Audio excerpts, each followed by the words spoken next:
Hi everyone, wish you growing well and welcome to super academy. हमारे केंद्र राज्य वाले संबंध मैंने आपको पढ़ाए थे। केंद्र और राज्य के बीच संबंध वाला चैप्टर चल रहा था, जिसमें हमने भाग 11 पढ़ा था। केंद्र के बीच विधायी और प्रशासनिक संबंध हमने कंप्लीट किए थे। इस वाले लेक्चर में कंप्लीट करेंगे वित्तीय संबंध, केंद्र और राज्य के बीच वित्तीय संबंध, financial relation between union and state. ठीक है, एक बार रिवीजन करेंगे जो पुराना पढ़ाया है। ठीक है, फिर उसके बाद नेक्स्ट चैप्टर शुरू करेंगे। भाग 9 पढ़ाया था मैंने आपको। भाग 9 में क्या बताया था? भाग 9 पंचायत पढ़ी थी हमने। भाग 9 में, भाग 9 के के में यानी ए में क्या पढ़ा था? नगर पालिकाएं, राइट, नगर पालिकाएं। फिर उसके बाद भाग 9 के ख में पढ़ा था सहकारी समितियां, सहकारी समितियां, कोऑपरेटिव सोसाइटीज। फिर भाग 10 में हमने पढ़े थे अनुसूचित जनजातियों के लिए विशेष प्रावधान। जो भारतीय संविधान में अनुसूचित जनजातियों के लिए विशेष प्रावधान किए गए हैं वो किस में पढ़े थे? भाग 10 में। कौन सा आर्टिकल था? आर्टिकल 244, 244। ठीक, 244 और 244 का ए भाग 10 कवर करता है। और भाग 9 किस में आता है? आर्टिकल 243। आर्टिकल 243 मैंने आपको बताया था। ठीक है, ABCD ऐसे करके Z तक। समझ में आया इतना? नेक्स्ट हमने पढ़ा था भाग 11। यहाँ से शुरू हुए क्योंकि ये वाला लेक्चर आगे कनेक्ट होगा भाग 12 से। वित्तीय संबंध कहाँ से शुरू, संबंध कहाँ से शुरू होते हैं, रिलेशन कहाँ से हम पढ़ते हैं, संघ और राज्य के बीच रिलेशन कहाँ से पढ़ते हैं हम? भाग 11 से। ठीक है, भाग 11 में क्या दिया गया है पहले तो ध्यान रखना है। भाग 11 कहाँ से कहाँ तक है? आर्टिकल 244 तक भाग 10 पढ़ा था हमने। 245 से लेके आर्टिकल 263 तक भाग 11 आता है। ठीक है, भाग 11 आता है जिसमें क्या दिया गया है? केंद्र और राज्य के मध्य संबंध, केंद्र राज्य संबंध। मैंने आपको जब पॉलिटी शुरू करी थी जब भी कहा था कि भाग और भाग में क्या दिया हुआ है इसको मैच द फॉलोइंग में पूछा जाता है। तो ये आपको अलग से फ्लो चार्ट में बना के लिखना है कि कौन आर्टिकल से कौन सा आर्टिकल तक कौन सा भाग आता है और उसमें क्या दिया गया है, राइट। तो हमने केंद्र राज्य संबंध किस में पढ़े थे? भाग 11 में, जिसमें पहले आते हैं आर्टिकल 245 से लेके आर्टिकल 255 तक विधायी संबंध। 245 से लेके आर्टिकल 255 तक क्या था? विधायी संबंध, लेजिस्लेटिव रिलेशन, विधायी संबंध किसके बीच? केंद्र और राज्य के बीच। क्योंकि हमने क्या अपनाया है? संघात्मक शासन व्यवस्था अपनाई है, जिसमें क्या होता है? शक्तियों का विभाजन होता है, सेपरेशन ऑफ पावर होता है, जिसमें हम शक्तियों को विभाजित कर देते हैं। तो पहला विभाजन किसके आधार पर होता है? विधायी संबंध, यानी विधि बनाने के संबंध के आधार पर। किसको कितने आधार पर विधि बनाने का मौका मिलेगा या कौन कितने क्षेत्र तक कितने विषयों पर विधि बना सकता है, ये उसकी शक्तियां हैं। ठीक है, तो पहला हम विभाजन पढ़ते हैं शक्तियों का विधि के आधार पर। ठीक है, जिसमें मैंने आपको 2 चीजें पढ़ाई थी। पहला था टेरिटोरियल ज्यूरिडिक्शन। टेरिटोरियल ज्यूरिडिक्शन का मतलब है क्षेत्रीय क्षेत्राधिकार, जो किसमें दिया गया है? आर्टिकल 245 में। आर्टिकल 245 कहता है टेरिटोरियल ज्यूरिडिक्शन, यानी कि कौन कितने क्षेत्र पर विधि बना सकता है, राज्य कितने क्षेत्र पर विधि बना सकता है और केंद्र कितने क्षेत्र पर बना सकता है। केंद्र संपूर्ण भारत के लिए विधि का निर्माण कर सकता है और राज्य स्पेसिफिकली अपने राज्य के लिए विधि का निर्माण करेगा। भारत के बाहर जो क्षेत्र हैं उनके लिए विधि कौन बनाएगा? संसद बनाएगी। ठीक है, यानी केंद्र सरकार। तो केंद्र सरकार का टेरिटोरियल जोन कितना हो गया? भारत, पूरा भारत, संपूर्ण भारत और भारत के बाहर जितने भी भारत के क्षेत्र हैं। समझ में आया? तो ये किस में दिया गया है? आर्टिकल 245 में। नेक्स्ट आता है आर्टिकल 246। आर्टिकल 246 डिफाइन करता है subject matter jurisdiction. Subject matter jurisdiction यानी कि केंद्र और राज्यों में विषयों के आधार पर शक्तियों का विभाजन किया गया है, विधायी शक्तियों का विभाजन किया गया है। कौन कितने विषयों पर क्या बनाएगा? विधि बनाएगा। इसमें हम 3 सूचियां पढ़ते हैं 7वीं अनुसूची में। ठीक है, 3 अनुसूची पढ़ते हैं, संघ सूची, राज्य सूची, समवर्ती सूची। और उसके बाद अब इन तीनों में से जो विषय बच जाते हैं वो चले जाते हैं अपशिष्ट सूची में। संघ सूची में कितने विषय हैं? 100 विषय हैं, जिस पर कौन लॉ बनाएगा? संघ सरकार बनाएगी, केंद्र सरकार बनाएगी, ठीक है। फिर उसके बाद 61 विषय दिए गए हैं राज्य सूची में, इन पर कौन लॉ बनाएगा, विधि बनाएगा? राज्य सरकार बनाएगी। फिर समवर्ती सूची में 52 विषय दिए गए हैं, इन पर केंद्र और राज्य दोनों को विधि बनाने का अधिकार है, लेकिन विरोध की स्थिति में जब एक सब्जेक्ट पर केंद्र और राज्य दोनों लॉ बना देंगे, विधि बना देंगे, तो ठीक है, कौन सी मान्य होगी? केंद्र सरकार वाली, ठीक है, केंद्र सरकार की मान्य होगी। समझ में आया? तो यह है विषय के आधार पर विधायी शक्तियों का विभाजन। तो विधायी संबंध में हम इतना पढ़ते हैं, ठीक है, इतना समझ में आया? तो विधायी संबंध कहाँ से कहाँ तक दिए गए हैं? आर्टिकल 245 से 255 तक। इसे मैंने प्रीवियस लेक्चर में और अच्छे से समझाया। फिर इसके बाद आते हैं हमारे प्रशासनिक संबंध। प्रशासनिक संबंध, प्रशासनिक संबंध, प्रशासनिक संबंध कहाँ से कहाँ तक दिए गए हैं? अब जो विधि बनाई है उसको इम्प्लीमेंट भी तो किया जाएगा, वो किसका काम है? प्रशासन का। तो प्रशासनिक संबंध भी होते हैं। तो फिर कहाँ तक पढ़े थे हमने? 245 तक, 255 तक क्या पढ़े थे?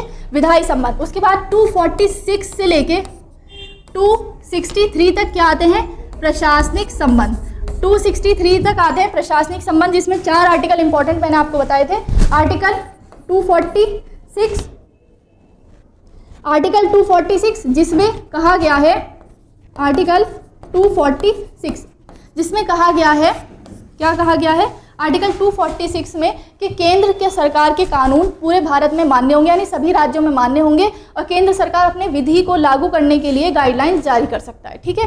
केंद्र सरकार के लॉ पूरे भारत में मान्य होंगे। फिर उसके बाद आर्टिकल 247, आर्टिकल 247 कहता है कि राज्य अपनी कार्यपालिका शक्ति का विस्तार इस प्रकार से करेगा कि वो केंद्र की कार्यपालिका शक्ति में विरोध उत्पन्न ना करे, यानी दोनों अपनी कार्यपालिका शक्ति का विस्तार स्मूथली कर सकें। इसके लिए कौन सा आर्टिकल में प्रावधान किया गया है? आर्टिकल 247 में, ठीक है। राज्य अपनी कार्यपालिका शक्ति का विस्तार इस प्रकार से करेगा, यानी अपने विधियों को इस प्रकार से इम्प्लीमेंट करेगा जिससे केंद्र की विधियों को कोई नुकसान ना पहुंचे, कोई विरोध ना हो। फिर उसके बाद जो इंपॉर्टेंट है नेक्स्ट, आर्टिकल 262, आर्टिकल 262 जिसमें जल विवाद से संबंधित प्रावधान दिए गए हैं। 2 या 2 से अधिक राज्यों के मध्य नदी, घाटी या तालाब को लेकर कोई भी विवाद होता है तो केंद्र सरकार उसके लिए ट्रिब्यूनल बनाकर उसका हल कर सकती है। तो जल विवाद के संबंध में प्रावधान किसमें किए गए? आर्टिकल 262 में। नेक्स्ट आता है आर्टिकल 267, सॉरी आर्टिकल 263, आर्टिकल 263 जिसमें मैंने आपको बताया था अंतर्राज्यीय परिषद। अंतर्राज्यीय परिषद, अंतर्राज्यीय परिषद का मतलब है जब 2 या 2 से अधिक राज्यों के मध्य कोई विवाद है, सॉरी अंतर्राज्यीय परिषद एक प्लेटफॉर्म है जो किसके द्वारा एक परिषद गठित किया जाता है? राष्ट्रपति द्वारा। इसके अध्यक्ष प्रधानमंत्री होते हैं, मैंने बताया था आपको, ठीक है। 2 या 2 से अधिक राज्यों के मध्य अगर किसी चीज़ को लेकर विवाद है तो उनको एक सलाहकारी प्लेटफॉर्म प्रदान करता है जिसमें आके उनके जो विवाद है उनको सुलझाया जाता है। तो समझ में आया? तो ये केंद्र और राज्य के संबंधों को बताते हैं, प्रशासनिक संबंध में ये इंपॉर्टेंट है। इसके बाद आते हैं वित्तीय संबंध। ये भाग 11 में मैंने आपको पढ़ाया, इतने ही आर्टिकल्स इंपॉर्टेंट है। इसके बाद आता है भाग 12। आज का लेक्चर यहाँ से शुरू, उससे पहले जो मैंने आपको पढ़ाया वो रिवीजन था। भाग 12 जिसमें भारत की वित्त व्यवस्था के बारे में प्रावधान किया गया है, ठीक है। भारत की वित्त व्यवस्था, कोई भी व्यवस्था हो, ठीक है, परिवार की व्यवस्था हो या कोई भी व्यवस्था हो, यहाँ तो देश चलाने की बात हो रही है, फाइनेंस के बिना, वित्त के बिना नहीं चल सकती, ठीक है। तो भारत की वित्त व्यवस्था के लिए कहाँ प्रावधान किए गए हैं? संविधान में भाग 12 में आर्टिकल 264 से लेकर आर्टिकल 263 तक हमने प्रशासनिक संबंध पढ़े थे ना। आर्टिकल 264 से लेकर 300A इसमें क्या है? भारत की वित्तीय व्यवस्था। अब एक चीज़ नोट करिए, ये हो गई संपूर्ण भारत की वित्तीय व्यवस्था, कैसे कराएंगे, टैक्स लगाया जाएगा, ठीक है, ये संपूर्ण चीज़। अब यहाँ पर हम बात कर रहे हैं वित्तीय संबंध की। वित्तीय संबंध की केंद्र और राज्य के मध्य वित्तीय संबंध किस आर्टिकल में दिए गए हैं? बुक्स में आपको 2 आर्टिकल्स देखने को मिलेंगे, आर्टिकल 264 से लेके 293, ठीक है, और कुछ कुछ बुक्स में लिखा हुआ है आर्टिकल 268 से लेके आर्टिकल 293। दोनों सही है। ये थोड़ा ज़्यादा ब्रॉड एरिया को कवर कर देते हैं, ठीक है, इसमें ज़्यादा चीज़ें आ जाती हैं। आर्टिकल 264 से लेके, लेकिन आर्टिकल 268 स्पेसिफिकली केंद्र और राज्य के मध्य वित्त पर संबंधित है, वित्त से संबंधित है। इसीलिए अगर एग्जाम में आपको ये देखने को मिलता है, दोनों आ जाते हैं तो ये लगाएंगे, ठीक है। बाकी बुक में दोनों ही लिखे गए हैं जो केंद्र राज्य के मध्य वित्त को डिफाइन करते हैं, वित्तीय संबंध को डिफाइन करते हैं। समझ आई बात? ठीक है, ऐसा नहीं करना ये लिखा आ गया तो क्या गलत है, दोनों ही सही है, बुक्स में दोनों ही दिए गए हैं, ठीक है। वित्तीय संबंध कहाँ से कहाँ तक है? आर्टिकल 264 से 293 या 268 से 293। अब इसमें जो इंपॉर्टेंट आर्टिकल्स आपको पढ़ने हैं वो देखते हैं। पहला आता है आर्टिकल 265। आर्टिकल 265 कहता है विधि के प्राधिकार के बिना या विधि के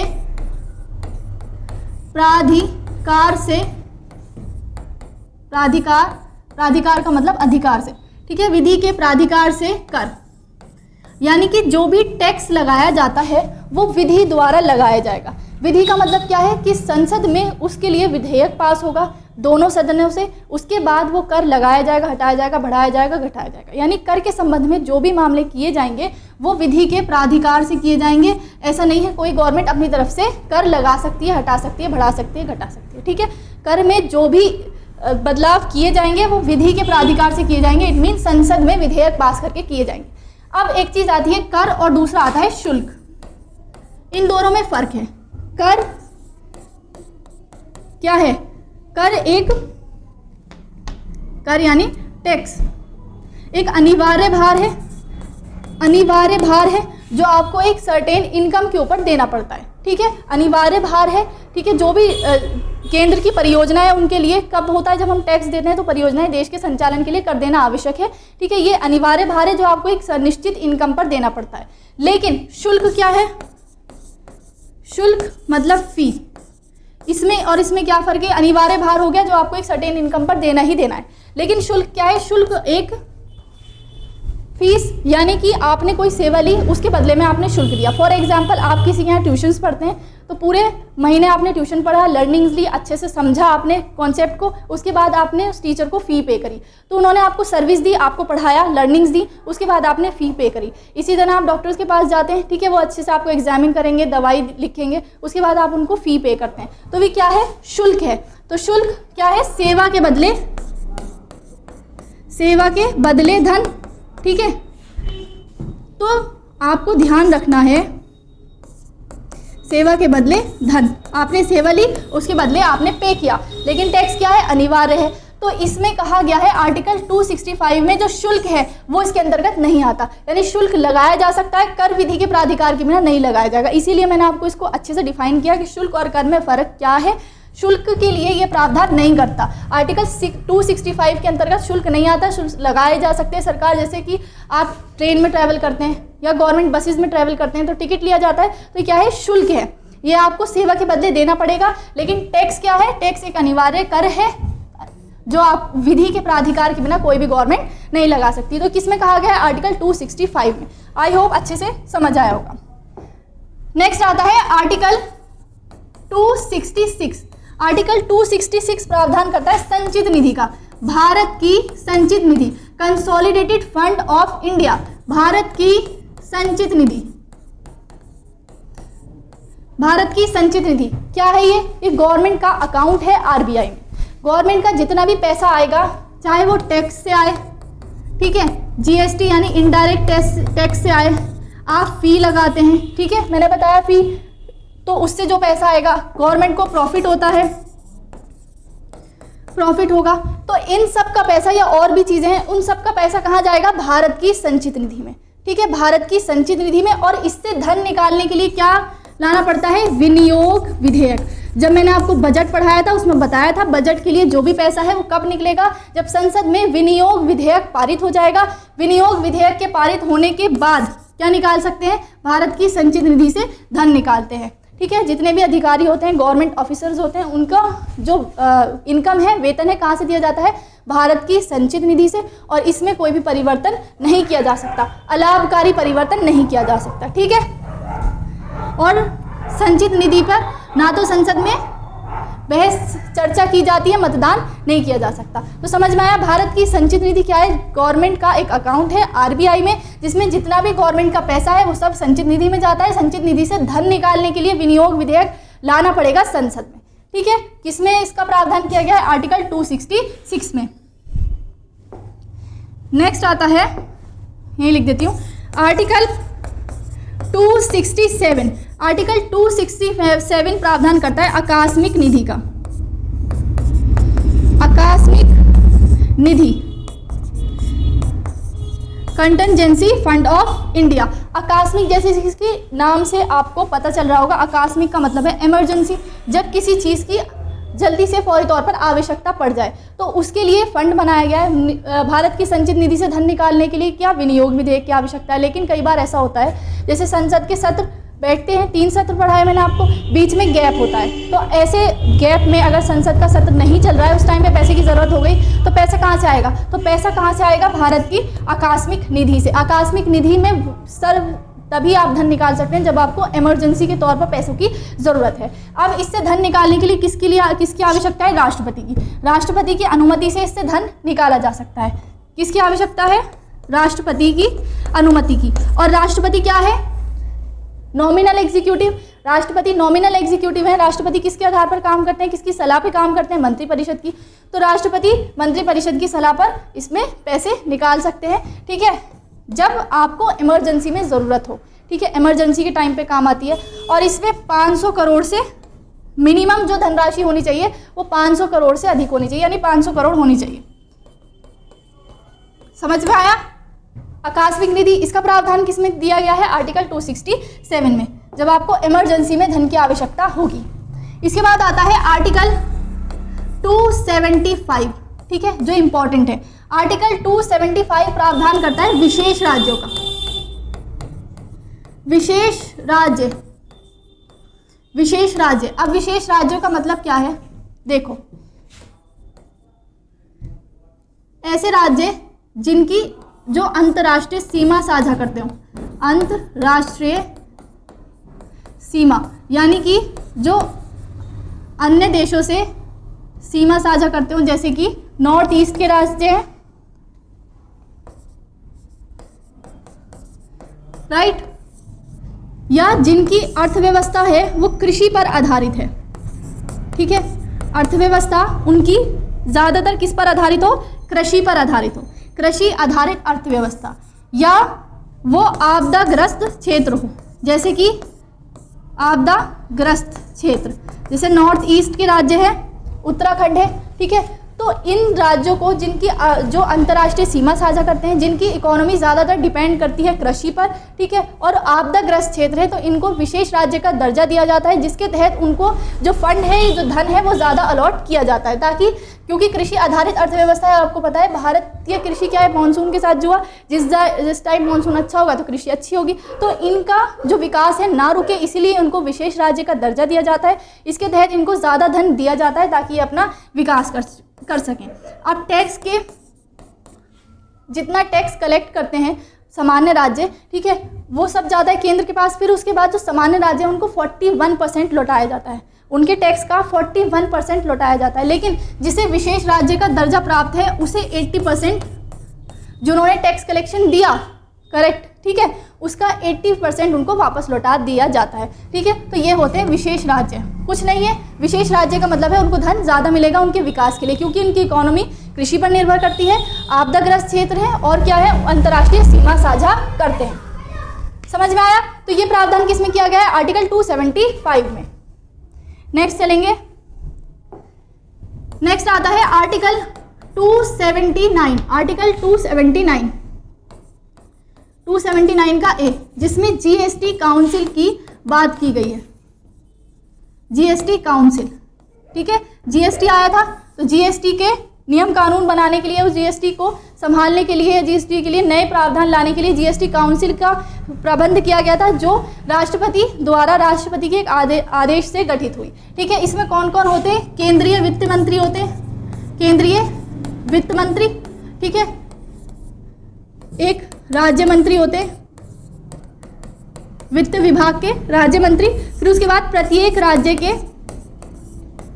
वित्त मंत्री, प्रत्येक राज्य के वित्त मंत्री, प्रत्येक राज्य के वित्त मंत्री इसके सदस्य होते हैं। ठीक है, सहकारी संघवाद को बढ़ावा देता है। सहकारी संघवाद का मतलब यह है केंद्र और राज्य के मध्य संबंध को अच्छा करना, यानी दोनों कोऑपरेटिव तौर पर कोऑपरेशन करके काम कर रहे हैं। तो केंद्र भी आ गया, राज्य भी आ गए, तो इसलिए सहकारी संघवाद का उदाहरण है। ठीक है, किसमें इसका प्रावधान किया गया है? आर्टिकल 279 के ए में, आर्टिकल 279 ए में। समझ में आया? ये जो 101वां संविधान संशोधन किया गया था संविधान में और इसको शामिल किया गया। समझ में आया? फिर नेक्स्ट आता है आर्टिकल 280, बहुत इंपॉर्टेंट है आर्टिकल 280। इसमें क्या है? वित्त आयोग, वित्त आयोग। आर्टिकल 280 में वित्त आयोग का प्रावधान किया गया है, फाइनेंस कमीशन। ठीक है, वित्त आयोग केंद्र और राज्यों के मध्य वित्त का वितरण करने के लिए, ठीक है, वित्त का विभाजन करने के लिए वित्त आयोग का प्रावधान किया गया है। संवैधानिक निकाय है क्योंकि इसका प्रावधान किसमें किया गया है? संविधान में। आर्टिकल 280 वित्त आयोग के संबंध में प्रावधान करता है, संवैधानिक निकाय है, करों का वितरण करता है वित्त आयोग। ठीक है, क्योंकि केंद्र और राज्य में कई बार ऐसा होता है, केंद्र और राज्य में अलग अलग सरकारें होती हैं। ठीक है, कई बार ऐसा हमेशा नहीं ऐसा होगा कि प्रत्येक राज्य में और केंद्र में एक ही सरकार हो जाए। तो जहाँ अलग अलग सरकारें हैं, कई बार ज़्यादातर हम टसल देखने को मिलता है, तो उनके टसल का वित्त पर कोई फर्क ना पड़े, उनके विकास पर फर्क ना पड़े, इसलिए वित्त आयोग के गठन का प्रावधान किया गया है संविधान में, ताकि उनका विकास निश्चित हो सके। तो वित्त आयोग का गठन किसके द्वारा किया जाता है? राष्ट्रपति। फिर ध्यान रखना है, राष्ट्रपति करते हैं, लेकिन ये नॉमिनल एग्जीक्यूटिव है। रियल एग्जीक्यूटिव कौन होते हैं? प्रधानमंत्री, तो उनकी सलाह पर किया जाता है। ठीक है, राष्ट्रपति करेंगे।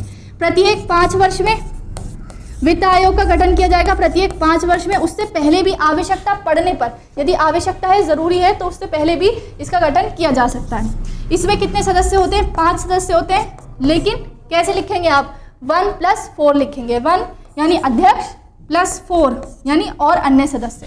ठीक, इनकी योग्यताएं क्या होती हैं? सुप्रीम कोर्ट के जज के बराबर। मैंने आपको आर्टिकल 124 पढ़ाया था, आर्टिकल 124 जिसमें सुप्रीम कोर्ट के जज की योग्यताएं दी गई हैं, सेम ऐसी होती हैं, लेकिन इसके साथ क्या होना चाहिए? प्लस अर्थशास्त्र के अच्छे जानकार, क्योंकि इनको कौन सा डिपार्टमेंट देना है? वित्त का, इसीलिए अर्थशास्त्र के अच्छे जानकार होने चाहिए। समझ में आई बात? बाकी मैं आपको वित्त आयोग अलग से पढ़ाऊंगी, इंपॉर्टेंट है, आपको बस इतना ध्यान रखना है। किस में आता है? आर्टिकल 280 में राष्ट्रपति इनका गठन करते हैं, प्रत्येक 5 वर्ष में किया जाता है। सदस्य कितने होते हैं? 5 होते हैं। 4+1 लिखेंगे, एक अध्यक्ष और 4 अन्य सदस्य, सुप्रीम कोर्ट के जज के बराबर इनकी योग्यताएं होती हैं, प्लस इसके साथ अर्थशास्त्र के अच्छे जानकार होने चाहिए। और एक नोट करके लिखिए, ये अपनी रिपोर्ट राष्ट्रपति को देते हैं। किसको देते हैं? राष्ट्रपति को रिपोर्ट देंगे, राष्ट्रपति को रिपोर्ट देंगे, और राष्ट्रपति जो इनकी रिपोर्ट है वो संसद के समक्ष रखते हैं। समझ में आई बात? नेक्स्ट चलेंगे, आर्टिकल 292। आर्टिकल जो लिखवा रही हूँ आर्टिकल वही इंपॉर्टेंट है, बाकी सब में टैक्स कितना जाएगा, कितना कम होगा, कितना, वो सब व्यवस्था दी गई है, उस देखने की जरूरत नहीं है। आर्टिकल 292, आर्टिकल 292 कहता है कि केंद्र विदेशी ऋण ले सकता है। केंद्र सरकार विदेशी ऋण ले सकती है। ठीक है, विदेशी ऋण। ठीक है, तो यहाँ पर केंद्र सरकार विदेशी ऋण लेगी तो वो किस पर भारित होगा? भारत की संचित निधि पर, भारत की संचित निधि पर, क्योंकि केंद्र सरकार किसका प्रतिनिधित्व कर रही है? भारत का प्रतिनिधित्व कर रही है ना, भारत को रिप्रेजेंट कर रही है, इसीलिए भारत की संचित निधि से वो कर जाएगा। सॉरी, ऋण जो लिया गया है, विदेशी ऋण, लोन जो लिया है उन्होंने, वो कहाँ से जाएगा? भारत की संचित निधि से जाएगा, ध्यान रखना है। फिर उसके बाद नेक्स्ट है आर्टिकल 293। आर्टिकल 293 प्रावधान करता है राज्यों के ऋण का, ये ध्यान से समझना है, राज्यों के ऋण का। अब राज्य 2 तरीके से ऋण ले सकते हैं, एक तो केंद्र सरकार से, राइट है, केंद्र सरकार से ऋण उतना ही लेंगे जितना उनके राज्य की संचित निधि में कैपेबिलिटी होगी उसकी। ठीक है, अंधाधुंध ऋण नहीं ले सकते। ठीक है, जितनी उनकी राज्य की संचित निधि की कैपेसिटी होगी उतना ऋण ले सकते हैं केंद्र सरकार से। ठीक है, अब आपको ध्यान रखना है, जब वो केंद्र सरकार से ऋण लेंगे, केंद्र सरकार से लोन लेंगे, तो वो किस पर भारित होगा? कहाँ से देना पड़ेगा? राज्य की संचित निधि से। जैसे केंद्र की संचित निधि होती है, ठीक है, उसी तरह राज्य की भी होती है, तो राज्य की संचित निधि से देंगे। लेकिन राज्य विदेशी ऋण भी ले सकते हैं, राज्य विदेशी ऋण ले सकते हैं, लेकिन आपको ध्यान रखना है केंद्र से ऋण लिया उन्होंने, अगर विदेशी ऋण लेना है तो वो स्वतंत्र रूप से नहीं ले सकते, स्वतंत्र रूप से नहीं ले सकते, केंद्र की अनुमति चाहिए। ठीक है, जब भी कोई राज्य विदेशी ऋण लेगा तो उससे पहले उसे लिखित रूप में केंद्र की अनुमति चाहिए। केंद्र गारंटी करता बनता है। ठीक है, केंद्र जब गारंटी करता खुद बनेगा जब राज्य को विदेशी ऋण मिलेगा। तो ध्यान रखना है विदेशी ऋण ले सकते हैं लेकिन स्वतंत्र रूप से नहीं लेंगे। किससे लेंगे? केंद्र सरकार गारंटी करता बनेगा, और जो राज्य द्वारा विदेशी ऋण लिया जाएगा वो भारत की संचित निधि पर भारित होगा। कहाँ पर भारित होगा? विदेशी ऋण। ठीक है, केंद्र सरकार वाला समझ में आ गया। केंद्र सरकार से ऋण लेंगे तो केंद्र सरकार भारत की संचित निधि से लेना पड़ेगा, लेकिन जब विदेशी ऋण लेंगे, जब विदेशी ऋण लेंगे ना तो वो कहाँ से भारित होगा? कहाँ से देना पड़ेगा? संचित निधि से। कौन सी संचित निधि? भारत की संचित निधि। ठीक है, भारत की संचित निधि से। लेकिन आपको ध्यान रखना है एग्जाम में बहुत छोटे छोटे टर्म्स होते हैं। क्या, अब ध्यान से पढ़ना सुनना, क्या राज्य स्वतंत्र रूप से विदेशी ऋण ले सकते हैं? नहीं, स्वतंत्र रूप, अगर स्वतंत्र लगा दिया ना एक्सट्रीम हो गया, स्वतंत्र रूप से नहीं ले सकते। किसकी अनुमति से लेंगे? केंद्र की अनुमति से लेंगे, और केंद्र गारंटी करता बनेगा। ठीक है, केंद्र की अनुमति से लिया जाएगा, केंद्र गारंटी करता बनेगा, उसके बाद उनको विदेशी ऋण मिलेगा। वो कहाँ पे भारित होगा? भारत की संचित निधि पे। लेकिन अगर केंद्र से ले रहे हैं तो वो कहाँ से देना पड़ेगा? राज्य की संचित निधि पे। समझ में आया? इसका प्रावधान किस में किया गया? आर्टिकल 293 में। नेक्स्ट आता है आर्टिकल 297। बहुत अच्छे से समझा रही हूँ, आई होप आपके बहुत अच्छे से समझ में आया होगा। आर्टिकल 297 कहता है यदि किसी व्यक्ति के खेत से, जमीन से कहीं से भी मूल्यवान वस्तु निकलती है, रेयर अर्थ मटेरियल निकलता है, तो वो किसका होगा? केंद्र सरकार का। जैसे सोना, चांदी, यूरेनियम, प्लेटिनियम, ये मूल्यवान वस्तु है, रेयर अर्थ मटेरियल है, तो वो किसके होंगे? केंद्र सरकार के। ठीक है, मूल्यवान वस्तु किसकी होंगी? केंद्र सरकार की। चाहे वो आपकी ज़मीन से निकल रही है, घर खोदने में निकल रही है, कहीं से भी निकल रही है, किसकी होंगी? मूल्यवान वस्तु है केंद्र सरकार की। ठीक है, केंद्र सरकार की। और गैर कानूनी वस्तुएं निकलती हैं, गैर कानूनी वस्तुएं निकलती हैं, जैसे गोला बारूद, हथियार, तो वो किसके होंगे? वो आपके। किसके होंगे? आपके। तो समझ में आया? इसका प्रावधान किसमें किया गया है? किसमें किया गया? आर्टिकल 297। आर्टिकल 297 कहता है किसी भी व्यक्ति के खेत, जमीन, घर, कहीं से भी खुदाई में कहीं पे भी मूल्यवान वस्तुएं निकलती हैं, मूल्यवान वस्तुएं निकलती हैं, रेयर अर्थ मटेरियल्स निकलते हैं, कहाँ किसके होंगे? केंद्र सरकार के। और गैर कानूनी वस्तुएं मिलती हैं वो किसकी होंगी? आपकी। तो किसमें कहा गया? आर्टिकल 297। इसके बाद आता है लास्ट जो इंपॉर्टेंट है, आर्टिकल 300A। इसमें क्या दिया गया है? संपत्ति का अधिकार। संपत्ति का अधिकार पढ़ाया था मैंने आपको फंडामेंटल राइट में। संपत्ति का अधिकार, संपत्ति का अधिकार पहले हमारा फंडामेंटल राइट था। फंडामेंटल राइट था, 44वां संविधान संशोधन किया। ठीक है, क्या बन गया? Legal right. लीगल राइट, ये पीछे पूछा गया है कि संपत्ति का अधिकार, राइट टू प्रॉपर्टी अब क्या है? राइट टू प्रॉपर्टी अब लीगल राइट है, हमारा वैधानिक अधिकार है, हमारा कानूनी अधिकार है। लीगल राइट और फंडामेंटल राइट का अंतर क्या है? फंडामेंटल राइट ना तो सरकार आपसे ले सकती है, ना ही कोई व्यक्ति तो आपसे ले ही नहीं सकता। लेकिन लीगल राइट का मतलब है कि विधि के प्राधिकार से, ठीक है, विधि के प्राधिकार से इसको लिया जा सकता है। विधि के प्राधिकार से किसी व्यक्ति को उसकी संपत्ति से वंचित किया जा सकता है। किसी व्यक्ति को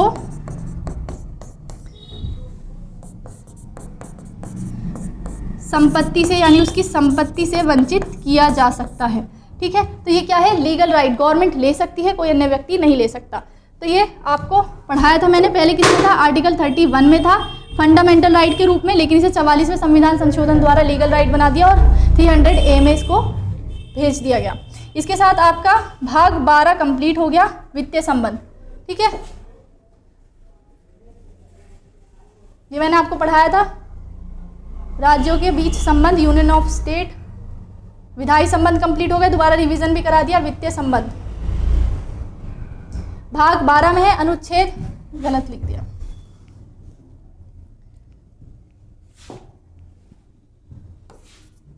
टू 264 से लेके 293 तक क्या दिए गए हैं? संबंध। लेकिन भाग 12 कहाँ तक है? आर्टिकल 264 से लेके 300A तक, ठीक है। विधायी संबंध दिए गए, वित्तीय संबंध 293 तक। फिर उसके बाद अनुच्छेद 165 मैंने आपको पढ़ाया, संसद में विधेयक को पारित किए बिना कोई भी टैक्स नहीं लगाया जा सकता, यानी विधि के प्राधिकार के बिना कोई टैक्स नहीं लगाया जाएगा। आर्टिकल 266 संचित निधि का प्रावधान करता है। आरबीआई में सरकार का खाता है, सरकार का सारा पैसा किस में जाएगा, संचित निधि में। आर्टिकल 267 आकस्मिक निधि का प्रावधान करता है, इमरजेंसी, ठीक है, इमरजेंसी आकस्मिक तत्काल धन की उपलब्धता के लिए 50 करोड़ इसमें हमेशा रहने चाहिए। फिर उसके बाद आर्टिकल 275 विशेष राज्यों का प्रावधान करता है। विशेष राज्य का मतलब विशेष अनुदान मिलेगा, ठीक है, जो प्राकृतिक आपदा से है या भौगोलिक विषमता वाले होते हैं या जो अंतर्राष्ट्रीय सीमा साझा करते हैं, उनको क्या होता है, विशेष राज्य का दर्जा दिया जाता है। जितना टैक्स वो कलेक्ट करके गवर्नमेंट को देते हैं उसका 80% उनको वापस कर दिया जाता है। उसके बाद वित्त आयोग बताया, बहुत इंपॉर्टेंट है, अलग से भी पढ़ाऊंगी। केंद्र और राज्यों में कर का बंटवारा करने के लिए वित्त आयोग का गठन किया गया। इसमें 5 होते हैं, 1+4 सदस्य होते हैं, एक अध्यक्ष, जिनकी जो योग्यता है वो सुप्रीम कोर्ट के, यानी सभी की योग्यता सुप्रीम कोर्ट के जज के बराबर होनी चाहिए और अर्थशास्त्र के अच्छे जानकार होने चाहिए। कार्यकाल 5 वर्ष का होता है, जब प्रत्येक 5 वर्ष में गठित किया जाएगा तो कार्यकाल 5 वर्ष का होगा। 15वां वित्त आयोग का गठन किया जा चुका है। पहले वित्त आयोग कौन थे, केसी, वित्त आयोग के पहले अध्यक्ष कौन थे, केसी नियोगी सर। फिर उसके बाद 14वें वित्त आयोग कौन थे, YB रेड्डी, और अब कौन है, NK सिंह। 15वें वित्त आयोग के वर्तमान में अध्यक्ष कौन है, NK सिंह। राष्ट्रपति को अपनी रिपोर्ट सौंपते हैं, बता दिया मैंने आपको, ये भी बता दिया। वर्तमान में जो कुल राज्य टैक्स कलेक्ट करते हैं, सभी राज्य जो विशेष राज्य नहीं है, सामान्य राज्य, उनको उनका 40% वापस दे दिया जाता है। आर्टिकल 292 केंद्र के विदेशी ऋण की बात करता है, विदेशी ऋण की बात करता है, संचित निधि पर भारित होगा, ठीक है। और फिर आर्टिकल 293 सरकार, राज्य सरकार के विदेशी ऋण की बात कर सकता है कि केंद्र सरकार की अनुमति से ही लेगी, स्वतंत्र रूप से नहीं ले सकती। फिर आर्टिकल 297 भारत के क्षेत्र या ज़मीन से मिलने वाली मूल्यवान वस्तुएं वो किसकी होंगी, केंद्र सरकार की, और गैर कानूनी वस्तुएं आपकी। वित्त आयोग के अध्यक्ष की नियुक्ति प्रधानमंत्री की बता दिया मैंने। फिर उसके बाद आर्टिकल 300 के संपत्ति का अधिकार। इसके साथ आपका भाग 12 भी कंप्लीट हो गया। वित्त केंद्र सरकार और राज्य सरकार के बीच जो वित्त के संबंध होते हैं, वित्तीय संबंध, वो भी कंप्लीट करा दिए। इसके बाद भाग 12 कंप्लीट करेंगे। नोट्स ज़रूर बनाने, शॉर्ट नोट्स, और सिर्फ वही वाले आर्टिकल्स करने हैं जो मैंने आपको बताएं, ठीक है। इसके साथ अब अगले लेक्चर में मिलेंगे। Thank you so much.